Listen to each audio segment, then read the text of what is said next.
Assalamualaikum warahmatullahi wabarakatuh. Perkenalkan, nama saya adalah Pandu K. Utomo, dan kali ini saya akan menjabarkan video tentang kesiapsiagaan bela negara. Dan ini sebagai bagian dari rangkuman materi yang saya terima dalam Latsar Angkatan 17 tahun 2020 di Samarinda. Kesiapsiagaan bela negara yang akan saya angkat terkait dengan kesehatan jasmani dan mental. Baik teman-teman, kalau secara undang-undang berdasarkan Undang-Undang Nomor 36 Tahun 2009 tentang kesehatan adalah keadaan sehat, baik secara fisik, mental, spiritual, maupun sosial, yang memungkinkan setiap orang untuk hidup produktif secara sosial dan ekonomi ya. Dari undang-undang tersebut ada 4 aspek ya yang kita lihat di sini. Pertama adalah aspek fisik, kondisi tubuh yang mampu melakukan aktivitas fisik dan olahraga, serta berfungsi organ tubuh dengan baik. Kemudian, secara mental, tidak mengalami gangguan kejiwaan dan permasalahan psikologis. Berikutnya, secara spiritual, memiliki pandangan keagamaan dan semangat spiritual. Dan terakhir adalah secara sosial, bagaimana menjalin interaksi dengan lingkungan sosial, hubungan dan komunikasi yang baik dengan sekitarnya. Jadi, keempat ini tentunya saling melengkapi ya, dan harus kita dapatkan empat-empatnya agar kita dapat disebut sehat berdasarkan undang-undang tadi ya teman-teman.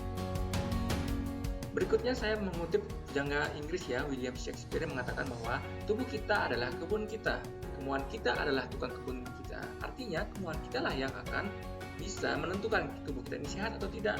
Maka daripada itu, mari kita kontrol kemauan kita yang mengendalikan diri kita untuk arah kesehatan kita ke depannya. Bagaimana menerapkan hidup sehat? Ya, saya akan bahas mulai dari sehat jasmani ya teman-teman. Ada 3 paling tidak yang saya rangkum dari materi. Pertama, melakukan aktivitas fisik dan olahraga secara rutin. Kemudian, mengkonsumsi makanan dan minuman yang sehat. Jadi kita harus kurangi gula, kurangi garam, dan terutama mengurangi konsumsi lemak ya. Dan terakhir adalah memeriksakan kondisi kesehatan secara berkala. Mengapa ini penting? Karena kadang kita tidak tahu kondisi kita dan hanya bisa diketahui dari hasil kita memeriksa di rumah sakit atau di lab. Kalau terkait dengan kesehatan mental, ada yang biasa kita sebut dengan 4A, yaitu pertama, avoid.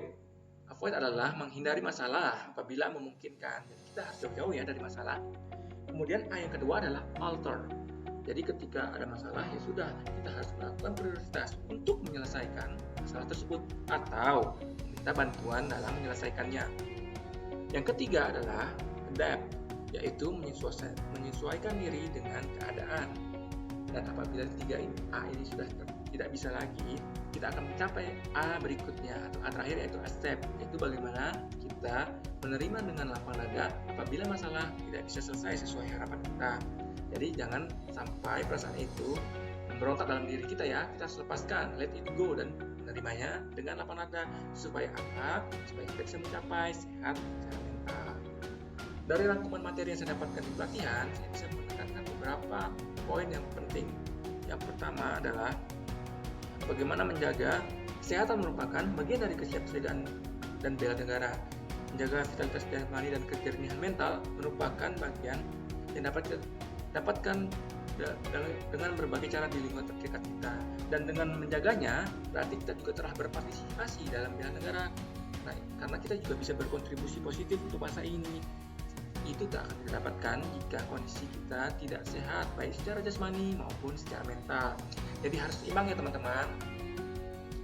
Bagaimana saya menerapkan dalam rencana aksi? Saya sebenarnya harus menganalisis dulu tempat saya bekerja. Pertama, ASN memiliki budaya kerja yang dikemas dalam semangat kerja, jadi harus fit dan semangat ya. Kemudian, Kementerian Pendidikan dan Kebudayaan akan dapat mencapai tujuan dan sasarannya jika ASN dalam kondisi tubuh yang sehat jasmani dan mentalnya. Terakhir, ini khususnya karena saya juga sebagai dosen, ya juga harus menerapkan kesehatan ini. Ada 3 ya yang akan saya terapkan dan saya implementasikan. Pertama, saya ingin menjadikan aktivitas fisik dan olahraga sebagai agenda rutin dalam lingkungan kerja saya.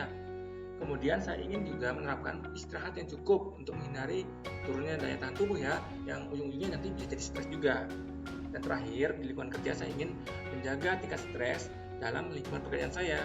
Termasuk saya ingin menghindari bullying karena ini mempengaruhi mental kita dan membudayakan sikap empati kepada sesama. Jadi kita juga perlu ingat bahwa pemerintah kita juga punya gerakan, yaitu Germas, gerakan masyarakat sehat ya, harus kita budayakan. Baik teman-teman, saya ingin mengakhiri presentasi ini dengan mengajak kita semua, ayo mari kita mulai gaya hidup sehat secara konsisten, mulai dari diri sendiri dan mulai dari hari ini. Demikian paparan saya, semoga bermanfaat ya. Sampai jumpa di video selanjutnya. Wassalamualaikum warahmatullahi wabarakatuh.